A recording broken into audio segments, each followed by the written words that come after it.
Hi, my name is Mike Carr, and this is the Toastmasters Year from the perspective of a Vice President of Education.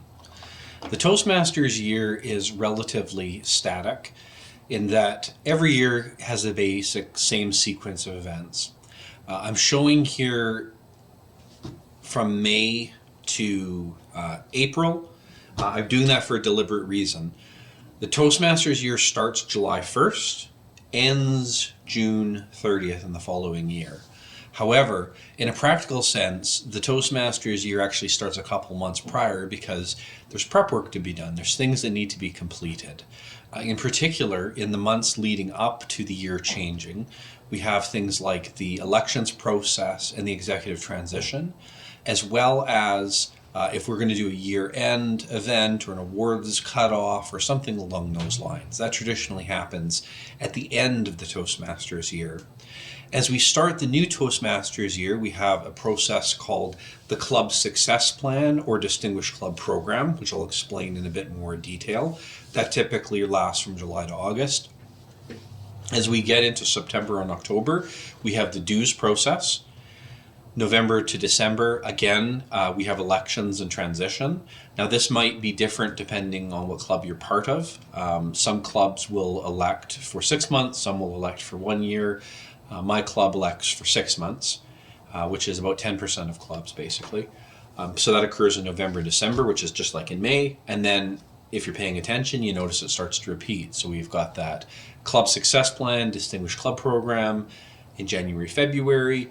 And in March and April, we're collecting dues again so that we can turn around and do elections and so on and so forth. That's the basic sequence of a Toastmasters year.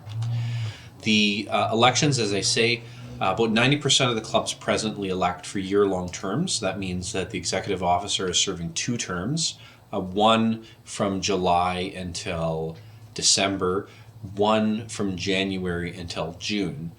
Because there are 2 different terms, that's why the executive member needs to be trained twice.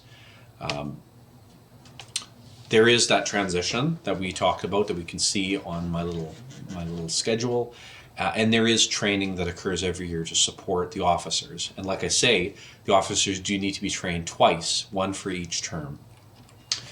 The Distinguished Club Program, Club Success Plan, if you weren't familiar with it, the Distinguished Club Program is one that focuses on performance-based metrics. It is a score out of 10, with the largest score achievable being 10. Obviously, we all want to get 10, but awards given at 5, at 7, and at 9, basically. The Distinguished Club Program is predicated on the club having enough members. So what that means is that you need to keep at 20 or above, which is the minimum for Toastmasters clubs is 20, or you need to see a net gain of 3 in the course of the year.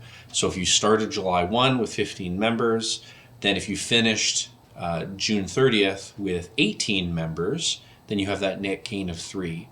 If you don't meet the membership requirement, then you don't get the recognition for the DCP, for the Distinguished Club Program. The goals are still worth pursuing, but you don't get a fancy ribbon, basically.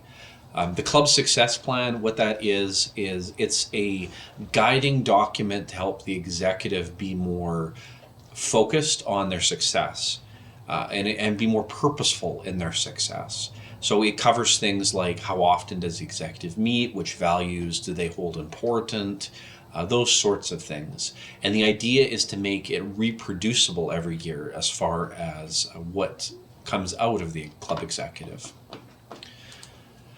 Dues, they're due, the hard cutoff in the fall is September 30th.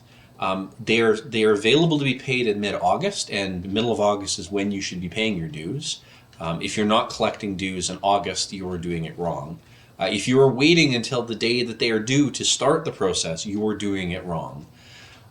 Prince George Toastmasters, we're relatively unique in that we do offer discounts for people that want to purchase for a year, that want to renew their membership for a year.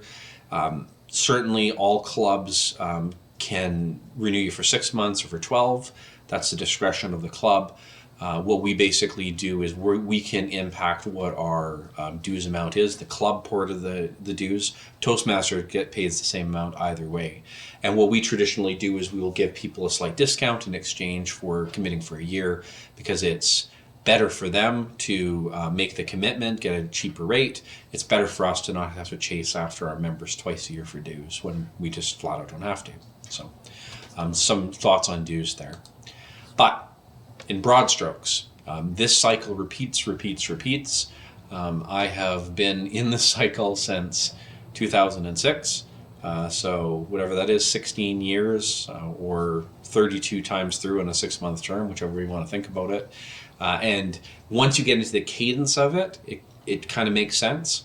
But if you've never seen it before, this is your quick view at the Toastmasters year from a Vice President of Education perspective. Thanks for listening.